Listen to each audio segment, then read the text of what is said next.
Hello, എല്ലാവർക്കും നമസ്കാരം. ഇന്ന് കുറച്ച് ചപ്പാത്തി ഇവിടെ റെഡിയാക്കി വെച്ചിട്ടുണ്ട്. നല്ല സോഫ്റ്റ് ആയിട്ടുള്ള ചപ്പാത്തിയാണ്. അതിന് കറി ചിക്കനാണ് വെച്ചത്. അപ്പോൾ ചിക്കൻ കറി ഞാൻ എപ്പോഴും മൺചട്ടിയിലാണ് വെക്കാറുള്ളത്. ഇത്തവണ കുക്കറിൽ വെച്ചതാണ്. ഇത് നാടൻ രീതിയിലായതുകൊണ്ട് ഇതിൽ ചിക്കൻ മസാലയൊന്നും ചേർത്തിട്ടില്ല. വീട്ടിൽ പൊടിച്ച ഗരം മസാല കുറച്ച് ചേർത്തു. പിന്നെ കൂടുതൽ ചേർത്ത കുരുമുളക് പൊടിയാണ്.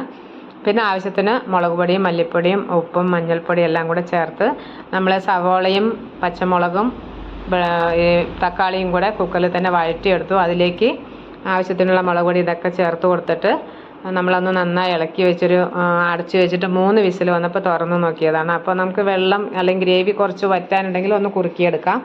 ഈ ചുവന്നുള്ളി ചേർക്കുമ്പോൾ നല്ല ടേസ്റ്റാണ്. നല്ല കുറുകി കിട്ടുകയും ചെയ്യും. നല്ല കൊഴുപ്പുണ്ടാവും, ടേസ്റ്റുമാണ്. പിന്നെ ചപ്പാത്തിക്ക് കുഴയ്ക്കുമ്പോൾ ചിലർ ഓയിലും വെളിച്ചെണ്ണയൊക്കെ ചേർക്കാറുണ്ട്. ഞാൻ അതൊന്നും ചേർക്കാറില്ല.